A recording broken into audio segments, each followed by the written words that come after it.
Hello friends, welcome to Prep Zone classes. कल हम लोगों ने भारत एक दृष्टि में इसका थ्योरी पार्ट कंप्लीट कर लिया था और आज के लेक्चर में हम लोग इससे जितने भी ऑब्जेक्टिव क्वेश्चन बनते हैं जो बार बार एग्जाम में पूछे जाते हैं उन सभी प्रश्नों को देखने वाले हैं। अगर आप लोग उस थ्योरी पार्ट को नहीं देखें हैं तो सबसे पहले थ्योरी को देख लीजिए और देखने के बाद तब MCQ लगाइए ताकि आपको पता चल सके कि थ्योरी देखने के बाद आप जो है ना कितना ऑब्जेक्टिव क्वेश्चन को सही कर पाते हैं। ठीक है, तो प्ले लिस्ट में जाकर आप देख लीजिए। तो चलिए वीडियो को स्टार्ट करते हैं और यदि आपसे क्वेश्चन बन रहा है, क्वेश्चन का आंसर आपको पता है तो थोड़ा देर के लिए वीडियो को पॉज करके और आंसर देने का प्रयास जरूर कीजिए। आंसर देने से क्या होता है कि आपका कॉन्फिडेंस लेवल बढ़ता है और क्वेश्चन जो है ना परमानेंट के लिए याद हो जाता है। तो चलिए देखते हैं कि आज का पहला क्वेश्चन क्या है। आज का पहला क्वेश्चन है कि सर्वप्रथम भारत को इंडिया कहकर किसने संबोधित किया था। इसके लिए 4 ऑप्शन दिया हुआ है। अरब वासियों ने, ईरानियों ने, यूनानियों ने और जापानियों ने। तो इसका सही आंसर क्या होगा? तो इंडिया को सबसे पहले किसने नाम दिया था इंडिया? तो यूनानियों ने दिया था। ठीक है, इसके लिए हम ट्रिक भी बताए थे कि इंडिया में ई आ रहा है तो आपका जो है आंसर होगा उसमें ई नहीं आना चाहिए। जैसे यहाँ ईरानियों में ई है तो ई का मैचिंग ई से नहीं कराना है, तो क्या हो जाएगा? यूनानी हो जाएगा, क्योंकि इन्हीं दो लोगों ने नाम दिया है। ईरानियों ने क्या कहा था? हिंदुस्तान कहा था। और यूनानियों ने क्या कहा था? इंडिया कहा था। तो इंडिया यूनानियों ने कहा था और ईरानियों ने हिंदुस्तान कहा था। तो बस आप एक को पकड़ लीजिएगा कि ई का मैचिंग ई से नहीं होगा तो आपका दोनों क्लियर हो जाएगा। चलिए आगे देखते हैं कि भारतीय उपमहाद्वीप में कौन सम्मिलित नहीं है। तो भारतीय उपमहाद्वीप में कौन सम्मिलित नहीं है, इसके लिए आपको 4 ऑप्शन दिया गया है। पाकिस्तान, नेपाल, श्रीलंका और भूटान। तो इसका सही आंसर हो जाएगा श्रीलंका।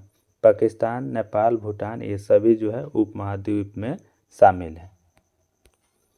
चलिए तीसरा क्वेश्चन है कि उत्तर प्रदेश राज्य की सीमा भारत के कितने राज्यों को स्पर्श करती है। तो उत्तर प्रदेश जो है ना भारत के कितने राज्यों के साथ अपना सीमा स्पर्श करती है। तो इसका सही आंसर हो जाएगा 8 राज्यों के साथ। ठीक है, 8 राज्य और एक केंद्र शासित प्रदेश के साथ भी अपना ये सीमा साझा करता है। तो अगर दोनों पूछ लिया जाता है कि उत्तर प्रदेश कितने राज्य और केंद्र शासित प्रदेशों के साथ अपना सीमा साझा करती है तो 9 होगा, लेकिन यहाँ पे सिर्फ भारतीय राज्यों के बारे में पूछा जा रहा है। तो उत्तर प्रदेश 8 राज्यों के साथ अपना सीमा साझा करता है और एक केंद्र शासित प्रदेश दिल्ली के साथ अपना सीमा साझा करता है। चलिए आगे बढ़ते हैं। भारत की जल क्षेत्र सीमा कहाँ तक फैली है। तो भारत की जल क्षेत्र सीमा जो है 12 समुद्री मील तक फैली है। कितना? 12 समुद्री मील तक फैली है, जिस पर भारत का जो है ना अपना पूरा अधिकार है। भारत की सबसे पूर्वी बिंदु कौन है? ऑप्शन है आपका गुहार मोती, किबिथु, कन्याकुमारी और इंदिरा। तो भारत की अगर सबसे पूर्वी बिंदु की बात किया जाए तो सबसे पूर्वी बिंदु क्या हो जाएगा? किबिथु हो जाएगा। क्या होगा? किबिथु। और सबसे पश्चिमी बिंदु की बात किया जाए तो गुहार मोती जो गुजरात में है। और सबसे दक्षिणी बिंदु की बात किया जाए तो कन्याकुमारी जो तमिलनाडु में है। और सबसे उत्तरी बिंदु की बात किया जाए तो इंदिरा कौल जो कि कहाँ पे है? जम्मू कश्मीर में है। चलिए आगे है कि भारत की मुख्य भूमि का अक्षांशीय विस्तार क्या है। ठीक है, तो भारत के मुख्य भूमि का अक्षांशीय विस्तार पूछा जा रहा है तो क्या हो जाएगा? 8 डिग्री 4 मिनट से 37 डिग्री 6 मिनट। और संपूर्ण भारत का अक्षांशीय विस्तार पूछा जाता तो क्या होता? 6 डिग्री 4 मिनट से 37 डिग्री 6 मिनट उत्तरी अक्षांश। लेकिन यहाँ मुख्य भूमि का अक्षांशीय विस्तार पूछा जा रहा है तो 8 डिग्री होगा। चलिए आगे देखिए, भारत में सबसे कम वर्षा कहाँ होती है। तो भारत में सबसे कम वर्षा लेह में होती है, जो कहाँ पे है? लद्दाख में है। भारत की देशांतरीय स्थिति क्या है।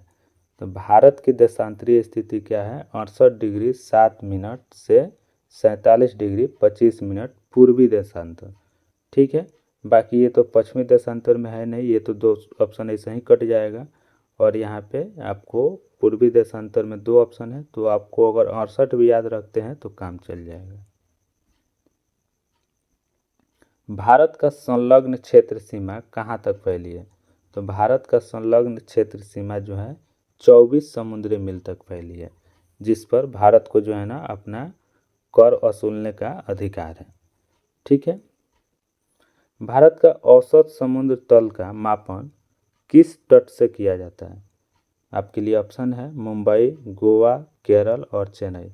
तो इसका सही आंसर हो जाएगा ऑप्शन डी यानी कि चेन्नई। ठीक है। भारत का औसत समुद्र तल का मापन चेन्नई तट से किया जाता है। चलिए अगला क्वेश्चन है कि क्षेत्रफल की दृष्टि से भारत का सबसे बड़ा केंद्र शासित राज्य कौन है? इसके लिए ऑप्शन है अंडमान निकोबार, लक्षद्वीप, लद्दाख और जम्मू कश्मीर। ठीक है। तो इसका सही आंसर क्या हो जाएगा? ऑप्शन सी यानी कि लद्दाख। ठीक है। क्षेत्रफल की दृष्टि से सबसे बड़ा केंद्र शासित राज्य जो है लद्दाख है। भारत का अन्य आर्थिक क्षेत्र कहाँ तक है? तो भारत का अन्य आर्थिक क्षेत्र जो है 200 समुद्री मील तक है, जहाँ पर भारत को जो है ना अपने समुद्री जीवों की संरक्षण करने के लिए और प्रेक्षण के लिए भारत चाहे तो उसका यूज कर सकता है। भारत की सबसे पश्चिमी बिंदु कौन सी है? तो भारत की सबसे पश्चिमी बिंदु क्या है? गुहार मोती। पूर्वी बिंदु क्या है? किबिथु। और इंदिरा पॉइंट क्या है? सबसे दक्षिणतम बिंदु है। और इंदिरा कॉल क्या है? उत्तरी बिंदु है। भारत के कितने राज्य अंतर्राष्ट्रीय स्थलीय सीमा को स्पर्श करती है? तो भारत के 16 ऐसे राज्य हैं जो अंतर्राष्ट्रीय स्थलीय सीमा को स्पर्श करता है, यानी कि 16 ऐसा राज्य है जो किसी न किसी दूसरे देश के साथ अपना सीमा साझा करता है, वो भी स्थलीय रूप से। भारत का कुल क्षेत्रफल कितना है? तो भारत का कुल क्षेत्रफल 32,87,263 वर्ग किलोमीटर है। ठीक है। क्षेत्रफल के दृष्टिकोण से भारत क्षेत्रफल के दृष्टिकोण से सबसे छोटा केंद्र शासित राज्य कौन है? तो क्षेत्रफल के दृष्टिकोण से सबसे छोटा केंद्र शासित राज्य जो है लक्षद्वीप है। कौन है? लक्षद्वीप। रत्नाकर किस महासागर का उपनाम है? तो रत्नाकर जो है हिंद महासागर का ही दूसरा नाम है, तो याद रखना है। मुख्य भूमि का दक्षिणतम बिंदु कौन सी है? तो मुख्य भूमि का दक्षिणतम बिंदु पूछा जा रहा है, तो क्या हो जाएगा? कन्याकुमारी। कहाँ पे है? तमिलनाडु में है। ठीक है। और किबिथु क्या है? पूर्वी बिंदु है जो अरुणाचल प्रदेश में पड़ता है। और इंदिरा कॉल कहाँ है? उत्तरी बिंदु है। और इंदिरा पॉइंट कहाँ पे है आपका? तो अंडमान निकोबार द्वीप समूह का जो है ना अंतिम छोर है इंदिरा पॉइंट। तो ये सबसे दक्षिणतम बिंदु है इंदिरा पॉइंट। कर्क रेखा भारत के कितने राज्यों से होकर गुजरती है? तो कर्क रेखा भारत के 8 राज्यों से होकर गुजरती है। इसके लिए हम ट्रिक भी बताए थे कि मित्र पर गमछा झाड़। तो अगर आप थ्योरी पार्ट को नहीं देखे हैं तो वहाँ पर देख लीजिए। आगे है कि कर्क रेखा भारत के किस राज्य से नहीं गुजरती है? तो कर्क रेखा भारत के किस राज्य से नहीं गुजरती है? तो कर्क रेखा आपका गुजरात से गुजरता है, त्रिपुरा से भी गुजरता है, मिजोरम से गुजरता है, मणिपुर से नहीं गुजरता है। तो इसका सही आंसर क्या होगा? मणिपुर। ठीक है। तो कर्क रेखा को एक बार आप जरूर जाके थ्योरी सेक्शन में देख लीजिए, वहाँ पे आपको ट्रिक से बढ़िया से याद कराया गया है। अगर याद हो जाएगा तो फिर इस टाइप के क्वेश्चन आपसे अगर एग्जाम में आता है तो नहीं छूटेगा। भारत में सर्वाधिक बोली जाने वाली भाषा, तो भारत में सबसे अधिक बोली जाने वाली भाषा क्या है? हिंदी है, यानी कि ऑप्शन डी सही होगा। विश्व में क्षेत्रफल के दृष्टि से भारत का स्थान क्या है? तो क्षेत्रफल के दृष्टि से जो है ना विश्व में भारत जो है 7वें स्थान पर है। भारत की दक्षिणी बिंदु भूमध्य रेखा से कितनी दूरी पर स्थित है? तो इसका सही आंसर हो जाएगा 876 किलोमीटर की दूरी पर है। भारत की सबसे बड़ी जनजाति कौन सी है? तो भारत की सबसे बड़ी जनजाति क्या है? भील है। और दूसरी सबसे बड़ी जनजाति क्या है, तो गोंड है। तो इसका सही आंसर होगा बी। और दूसरी बड़ी जनजाति अगर पूछ लिया जाता है तो गोंड होता है। हिमालय किस प्रकार का पर्वत है, तो हिमालय जो है ना वलित पर्वत है। किस प्रकार का पर्वत है, वलित पर्वत। 82.82 पूर्वी देशांतर रेखा कहाँ से गुजरती है, ठीक है। तो 82.82 पूर्वी देशांतर रेखा, जिसको मानक समय रेखा भी कहा जाता है, तो यह प्रयागराज के नैनी से होकर गुजरती है। कहाँ से, प्रयागराज के नैनी से। भारत को सर्वप्रथम हिंदुस्तान किसने कहा था, तो देखिए हिंदुस्तान किसने कहा था, तो इसमें हिंदुस्तान में क्या आ जाएगा, ई आएगा। और इंडिया में ई है तो ई नहीं आएगा। तो हिंदुस्तान किसने कहा था, तो ईरानियों ने हिंदुस्तान कहा था। और इंडिया किसने कहा था, तो यूनानियों ने इंडिया कहा था।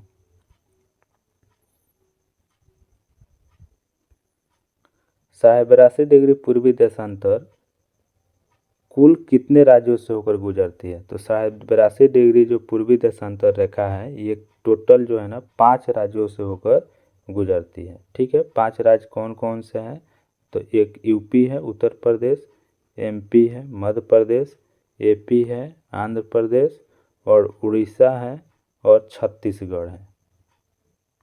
छत्तीसगढ़, ठीक है। तो ये 5 राज्य हैं, उत्तर प्रदेश, मध्य प्रदेश, आंध्र प्रदेश, यूपी और छत्तीसगढ़, ठीक है। तो इन 5 राज्यों का नाम याद रखना है। एक समुद्री मील बराबर होता है, तो एक समुद्री मील जो है 1.852 किलोमीटर के बराबर होता है, यानी कि ऑप्शन सी जो है सही आंसर होगा। भारत की कुल स्थलीय सीमा की लंबाई कितनी है, तो भारत की कुल स्थलीय सीमा की लंबाई जो है 15,200 किलोमीटर है। भारत का सर्वाधिक वनाच्छादित राज्य कौन सा है, तो भारत का सबसे अधिक वनाच्छादित राज्य जो है ना मध्य प्रदेश है। और सबसे कम अगर पूछ लिया जाए तो क्या होगा, हरियाणा। सबसे कम हरियाणा और सबसे अधिक मध्य प्रदेश। इंदिरा पॉइंट को अन्य किस नाम से जाना जाता है, ऑप्शन है पिग्मेलियन पॉइंट, पार्सन पॉइंट, ए और बी दोनों। तो इसका सही आंसर हो जाएगा ए और बी दोनों। इंदिरा पॉइंट को पिग्मेलियन पॉइंट और पार्सन पॉइंट दोनों के नाम से जाना जाता है। भारत के कुल कितने राज्य स्थल रुद्ध हैं, ठीक है। तो भारत के टोटल 19 राज्य है जो स्थल रुद्ध है। स्थल रुद्ध का मतलब होता है कि चारों तरफ से वो जमीन से घिरा हो, कहीं भी उसका जो है ना सीमा किसी समुद्र से लगा हुआ नहीं हो, ऐसे राज्य को या ऐसे देश को स्थल रुद्ध देश कहा जाता है या राज्य कहा जाता है, जो चारों ओर से जो है ना जमीन से घिरा हुआ होता है। चलिए आगे देखते हैं। द्वीपों सहित भारत की कुल समुद्र तटीय रेखा की लंबाई कितनी है, तो अगर द्वीप को शामिल कर लिया जाए तो टोटल तटीय रेखा की लंबाई 7516.6 किलोमीटर होगा। और अगर मुख्य भूमि की तटीय रेखा की लंबाई पूछा जाए तो 6100 किलोमीटर होगा। 82.82 पूर्वी देशांतर रेखा भारत के कितने राज्यों से होकर गुजरती है, तो ये रिपीट हो गया क्वेश्चन। ये कितने राज्यों से होकर गुजरती है, 5 राज्यों से होकर गुजरती है। उत्तर प्रदेश, मध्य प्रदेश, आंध्र प्रदेश, उड़ीसा और छत्तीसगढ़। तो ये 5 का नाम आपको याद रखना है। क्षेत्रफल के दृष्टिकोण से विश्व का सबसे छोटा देश कौन सा है, तो क्षेत्रफल के दृष्टिकोण से विश्व का सबसे छोटा देश जो है वेटिकन सिटी है। क्या है, वेटिकन सिटी। 82.82 पूर्वी देशांतर रेखा भारत के किस राज्यों से होकर नहीं गुजरती है, तो यहाँ पे आपको वो राज्य छांटना है जहाँ से 82.82 पूर्वी देशांतर रेखा नहीं गुजरती है। तो आपको उत्तर प्रदेश से गुजरती है, मध्य प्रदेश से गुजरती है, आंध्र प्रदेश से गुजरती है, ठीक है। और उसके बाद उड़ीसा से गुजरती है और छत्तीसगढ़ से गुजरती है, तमिलनाडु से नहीं गुजरती है। तो इसका सही आंसर क्या होगा, ऑप्शन डी यानी कि तमिलनाडु। विश्व के कुल क्षेत्रफल का भारत में कुल कितना भूभाग है, तो विश्व के क्षेत्रफल का भारत जो है ना 2.42% है। केंद्र शासित राज्य पुडुचेरी की सीमा एवं क्षेत्र कितने राज्यों में फैली है, तो पुडुचेरी जो केंद्र शासित प्रदेश है ये 3 राज्यों में फैला हुआ है। कितने राज्यों में? 3 राज्यों में। कौन कौन? तो आपका केरल हो जाएगा, तमिलनाडु हो जाएगा और आंध्र प्रदेश।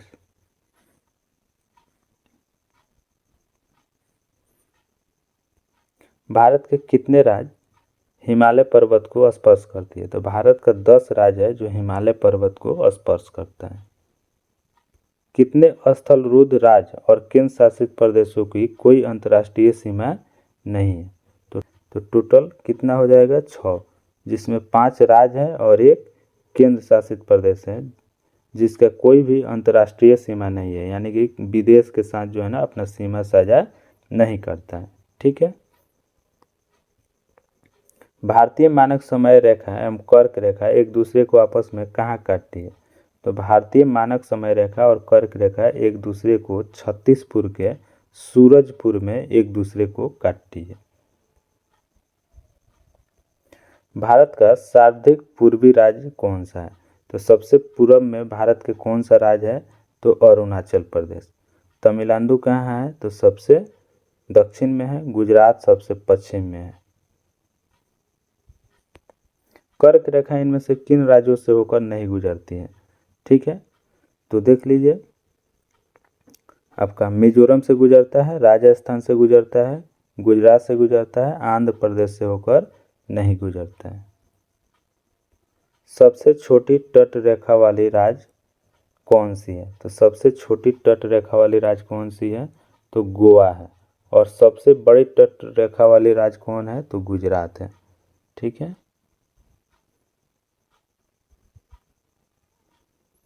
भारत का प्राचीन नाम क्या है?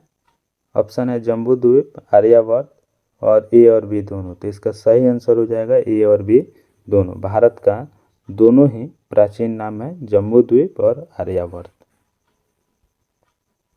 क्षेत्रफल की दृष्टि से भारत का एशिया में स्थान है। तो क्षेत्रफल की दृष्टि से भारत का एशिया में जो है ना दूसरा स्थान है। पहला स्थान किसका है? चाइना का है। भारत का सबसे बड़ा जिला कौन सा है? तो लेह। पहले गुजरात का कच्छ हुआ करता था, लेकिन नए नक्शा के मुताबिक जो है अब लेह भारत का सबसे बड़ा जिला बन गया है।